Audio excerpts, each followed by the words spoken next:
Dan Illman, Mike Beer kicking off a pick four at Belmont on Belmont Stakes Saturday with one of the better betting races of the entire weekend. Race number eight's the grade one Jaipur. We're going 3/4 of a mile on the Widener turf. $400,000 is the purse. Our coverage is presented by Spendthrift. Let's take a peek at this field. Last year's winner in the race is back. That's the number 4 Casa, who took advantage of a hot pace to get up and win the Jaipur. I think he ran very well in both of his starts overseas this year, Mike. The race in Saudi Arabia speaks for itself on form. I think his race in Dubai is underrated. I agree with you. I think he ran well in both of those starts.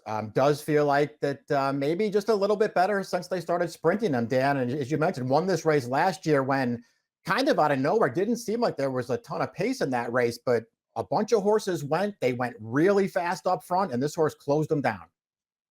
Well, let's throw up the Time Form US pace projector and we can see how the pace is going to look. True Valor does have speed. Not exactly a burner, but he got to the lead and was very fresh off the layoff last time out. Arrest Me Red is sharp. He's tactical. He'll be right there when they turn for home. Yeah, it'll be interesting to see how the pace develops this year. You're right. Those two horses feel like they got to be forward. Arrest Me Red, at least, in his case, he is fast. He could make the lead in here, but he's also very, very handy. So they don't have to go with him if other horses show up on the lead. The number 1 is Change of Control, who'll be taking on the boys following a runner-up effort against fellow fillies and mares in the Unbridled Sydney last time out, going 5.5 furlongs. She ran just fine in that race. This is a way tougher spot. It is. It's also just really interesting that this is where they're going to run her because the Intercontinental for fillies and mares is over the same distance on Friday. I can only assume that they're trying to get a grade 1 with her, and that's why they're not going back to running the Intercontinental, which she won last year, going 7 furlongs. She's really good. She's not, totally overmatched in this race. They've run her against colts before, and she ran fine. Number 2 is Omaha City by Spendthrift Stallion Temple City, and this horse is going to be a big price. But he was a big price last time, and he easily outran his odds. Let's watch him at Gulfstream. This is an optional claimer. He's 73-1, and he's in front as they turn into the stretch. This is a 7.5 furlong 2-turn turf race, maybe a little bit far for Omaha City. He runs just fine. Again, giant leap in class. Right. He did run fine in this race. It's just, really, really difficult to make a convincing case for him against this field. True Valor was always a solid middle distance runner earlier in his career.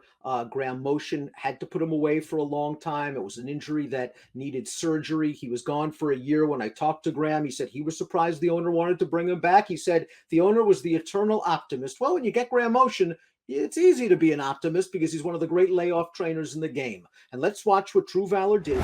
First start off a long layoff, sprinting in the King T Leatherberry. Graham told me before the race he's feeling fresh. He doesn't look like an 8-year-old. Well, he went right to the front and he took him all the way. I like this performance from him. They just used his speed from the start, held a little bit of pressure up there, and he's just really game through the stretch to hold on, overcoming that really, really long layoff. A good effort. I actually really liked this horse when they sort of cut him back in distance finally towards the end of 2020, Dan, the Turf Sprint Championship at Aqueduct. He didn't get the most comfortable trip in the world that day. I still thought he ran well. They took him out to California after that.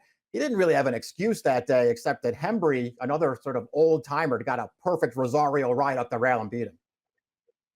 Casa Creed, the number 4, of course, won this race last year. It was a race that went to closers. I remember talking to Belmont in the winner's circle after the race, and he was kind of like, boy, I hope this horse isn't a tweener, because he knew the Breeders' Cup was going to be at a very short distance. He didn't know if a mile was really Casa Creed's best game. He thinks 7, 6, 6.5. Well, they ran him in the Breeders' Cup mile. It was a little too tough for him. They ran him in 2 spots in overseas to kick off the season. I thought his race in the turf sprint was just fine. He got a very nice closer's trip. He split horses. He was running. One more stride, he wins that race. In Dubai, consider that race is a 6 furlong straight. And I don't think that's what Casa Creed wants at all. And all in all, he was staying on at the end. Yeah, both of those races, he was running right down to the wire. But that's him. That's what he does going a mile. And even if you think he's better sprinting, which he might be, that's what he does in the shorter races too. I just kind of felt like, Dan, he was really, really easy to make a case for in this race. Obviously, he's going to need a trip because he has that kind of running style where sometimes he can be compromised. But I just think he's super logical in this race, and I'm going to use him. Arrest Me Red just beat four of these foes last time out in the turf sprint at Churchill Downs. Now, that was an interesting race. They stacked up sort of six across the track after the opening quarter mile. Arrest Me Red and Irad took back just enough, and then they re-rallied three wide in between horses in the stretch, and Arrest Me Red had enough to win. Stretching out to six won't be a problem for this horse. Good tactical speed, good figures, still has some upside, great connections. Have nothing to add to any of that, Dan. He's just to me, he's just way the horse to beat in here. There are nothing but good races on his card.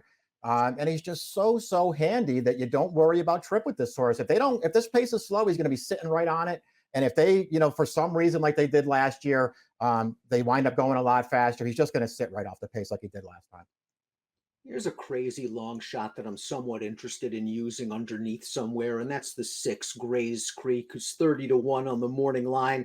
His last race was his first start in about 10 months. They asked him to go a mile and a 16th, and he probably needed the race. Now, two back in the Jaipur, that was the Jaipur of 2021.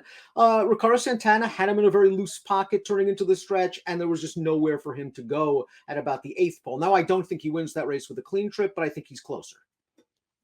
Exactly. I looked at it the same exact way. I mean, I don't think you could watch that Jaipur back from last year and feel like he got super unlucky, but man, did he lack room in the late stages of that race, and certainly could have been a lot closer at the end. He's always been a pretty good horse that I feel like you could look at him and say he never really panned out. He obviously has some issues, but this horse does have some talent.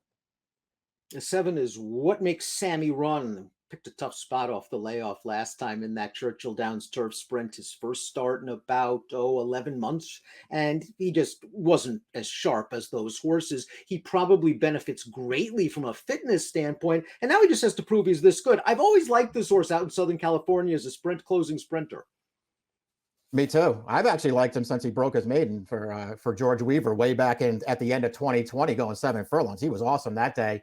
I think this is what he wants to do. I think he really wants to sprint on the grass. I think getting now from 5.5 to 6 actually helps this horse. And listen, he's second off the layoff now in that race when they brought him back in a really tough spot last time. Not only did he have post 13 against that field, he stumbled at the start. He wound up super wide, and they actually made a little bit of a run. He just flattened out at the end. I think he might have needed it. Scuttlebuzz is the number 8, and this horse is very, very sharp for Rudy Rodriguez. This is a New York bred working on a 3-race win streak. He has won 4 of his last 5, including this effort at Belmont. First start of the year. Now, this race is going 7/8 of a mile. He got some pace to run at. He's the gray on the outside. He runs by them all to win. This is a horse, it doesn't matter if it's 6 or 7, but he needs a little bit of pace. He needs a little bit of racing luck. He's in career form. He is. He's just really underrated. When they sprint him on the turf, he shows up every time. This is a good performance. It comes back fast. He did have, a really, really good setup in this race. Then there was a good pace going on. It was a closer's race, and that's what Scuttlebuzz wants. But he's also underrated. I don't know if 6-1's the right price to take on him, but I'm not going to be surprised when he's competitive with these horses. The number 9 is Philo Diariana, who was 3 for 3 in his native Brazil, handled a little bit of cut in the ground there, and he won his first start in North America. That was up at Woodbine for trainer Mark Casse. I thought he got a very good trip winning that race with a 95 buyer. He then went to the sidelines for a very long time. He came back at Keeneland off the long layoff, and he just caught a tough spot in the Shakertown, a very tough spot against Golden Pal. Yeah, doing some chasing after Golden Pale wasn't going to work out. He was pretty bad in that race, but I guess there's enough to, enough to excuse it and see if he can get back to something more like that 95 that he ran last summer. Listen, he's a big price. I'm not going to knock him, but I want to see him do it again. Smoking Jay, the number 10, is an underrated little fellow. He's 15-1 on the morning line, and he's a stakes winner over course and distance. And he's coming off a useful race at Pimlico last time out. He got wired by Karotari, who's a pretty quick sprinter, especially going 5/8 of a mile. Let's watch Smoking Jay first start off about a 5-month layoff. He's going to swing to the outside. He's going to make up some late ground. Karotari just got the jump on him. Yeah, I mean, he's lost to that horse 2 times in a row. Sort of the, similar trips in those races too, Dad, because it's interesting to watch this horse run. He seems like he has plenty of speed. He gets out of the gate really well. He gets forward, and they just don't have any real interest in going forward with him. It might have actually cost him here. He ran really, really well to be second best in there. I wonder if he gets a little bit of a better trip this time. I think he's interesting at a price. The 11 chasing Artie attracts J.Velazquez for Safi Joseph, and you could just draw a line through the turf sprint. He was another horse that didn't break very well, leaving the gate there, and was just left with too much to do, turning into the stretch. His prior races are good, they're just not fast. Yeah, he started out a little cheaply too. I don't know. I had a tough time making a real case for him, Dan. But man, the more you go back and look at that race last time, the turf sprint, the more you feel like this horse ran deceptively well in there. I mean, he stumbled horribly at the start. He basically lost all chance. He was beaten less than 5 lengths at the end. He ran really, really well. Gear Jockey, the story with the number 12 is that if he gets a good trip, he usually fires.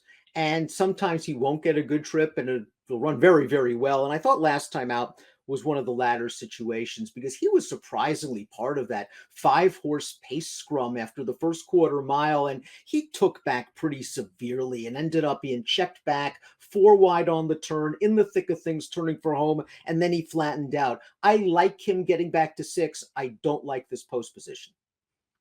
Yeah, I have the same concerns. I mean, I think he's another horse who's not that difficult to make a pretty convincing case for. And I'm with you about his last race. I just feel like that trip really didn't work out for him. And if he gets a clean one this time, he can easily win this race. I really expected Gregorian Chant to run well in this race last year. I did not expect him to show the speed that he did and be part of that hot pace. And he understandably tired after being part of that hot pace. Last time out was in the Churchill race. He fell behind the quick pace. He came with a run. The post is not good, but he's got Rosario again. And if anyone can work on a trip from out there, it's him. I think he's going to work out a mid-pack trip, and I think he looms in the stretch.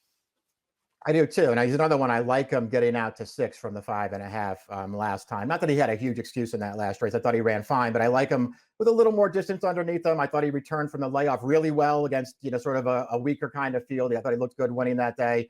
I think I actually bet him in the Jaipur last year, and I was just shocked that he was part of that pace. They got to take him back and make one run. Please click the subscribe button on the Daily Racing Form YouTube channel for all the latest DRFTV offerings. Time for our top selections for the Jaipur. It's a great betting race. You can make a case for 6, 7 of them. You want a price, you're getting one. What makes Sammy run? Has sprinted successfully on turf in the past. He has a big excuse for his last race, several of them actually, if you want to talk about layoff, if you want to talk about the bad break, and now he's getting back out to a distance with a fitness builder from his last start. Yeah, I really, he's 20 to 1 on the line, Dan. I don't think he's overmatched in this field. Listen, I think Arrest Me Red is the horse to beat in here. I just sort of feel like this wasn't one of the races to take necessarily a super short price in this race, and I'm going to try to get a much better one with What Makes Sammy Run. I do agree. I think Arrest Me Red is the horse to beat. I'm curious to see what Gear Jockey can do if he can get a trip getting back to 6. I think it's a very good sign that he showed that improved early speed last time out. It was a bit surprising how much speed. I'd like to see what Gray's Creek can do with that last race under his belt off the long layoff, turning back in distance. Maybe he's a little bit overmatched on form, but it'll be a big price. 7-5-4-10 for Mike, 12-6-5-8 for me. Great race, the Grade 1 Jaipur. Enjoy the Belmont Stakes on Saturday, everybody. Master horse racing with Daily Racing Form's Formulator, now free for DRF Bets members. Sign up to get the best bonus in racing with a $250 deposit match, plus a $10 free bet and free Formulator past performances. Go to drf.com/bet to play like a pro today.